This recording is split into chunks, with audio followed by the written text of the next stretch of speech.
She leaned close during the toast. No grin, no fear, just a murmur. We have to go. Now.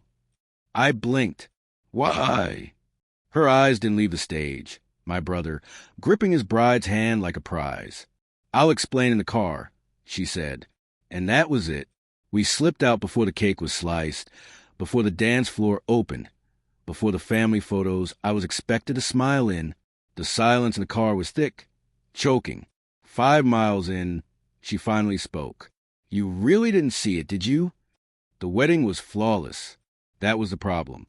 Every petal in place, every guest curated, every speech rehearsed like theater. Even the music had a strategy. But it wasn't just a celebration. Not really. It was a message, a performance. And it took Mia one glance and one sentence to reveal the truth. That wedding wasn't about love. It was about making me disappear. My brother Caleb had always been the golden boy.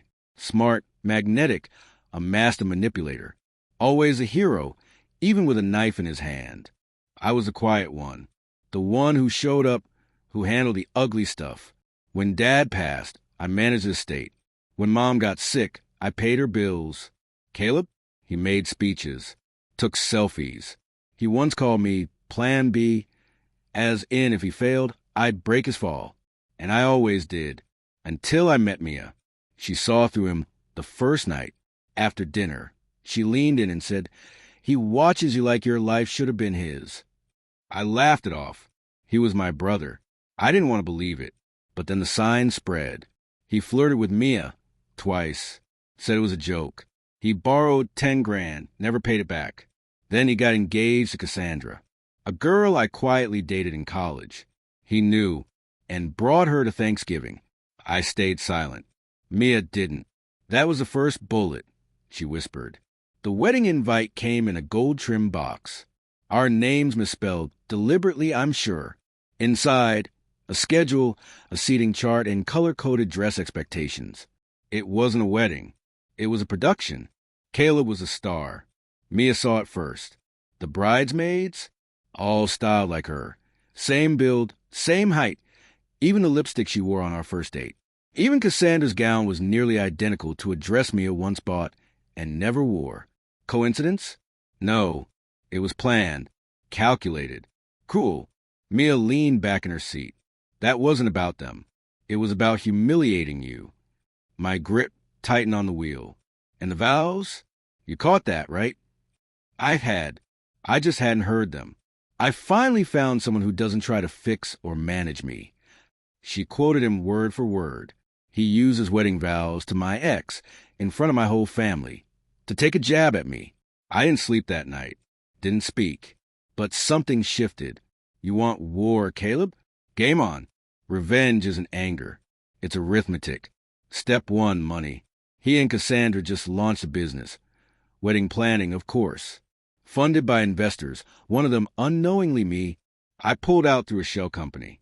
Quietly, his lead investor followed. Within a week, 60% of his capital vanished. He blamed Cassandra. The fights were loud. Public. I made sure of it. Step 2, secrets. That 10 grand? I had proof, texts, emails, even a voice memo. I sent them to a journalist who covered influencer scams. She bit. Hard. The article dropped on Tuesday. Headline: Golden Groomer Grifter. Family group chat went nuclear. Step 3, Cassandra. She didn't know Caleb slept with her best friend. I did. Found the text on his old phone when he begged me to fix it. I fixed it. Sent the screenshots. Anonymously. She moved out that night. 2 weeks later, he came to my door, unshaven, shaking. You did this, he spat. I stood calm. You staged the show, I said. I just wrote the final scene. He lunged. Mia stepped in between. Think twice, she said coldly. You're not the victim. He left. No comeback. Just silence. That was 6 months ago. His company? Gone. Cassandra? Engaged again. Caleb? Changed cities. No one updates me. Me? Still here. Mia and I take Sunday walks. Laugh more. Breathe easier.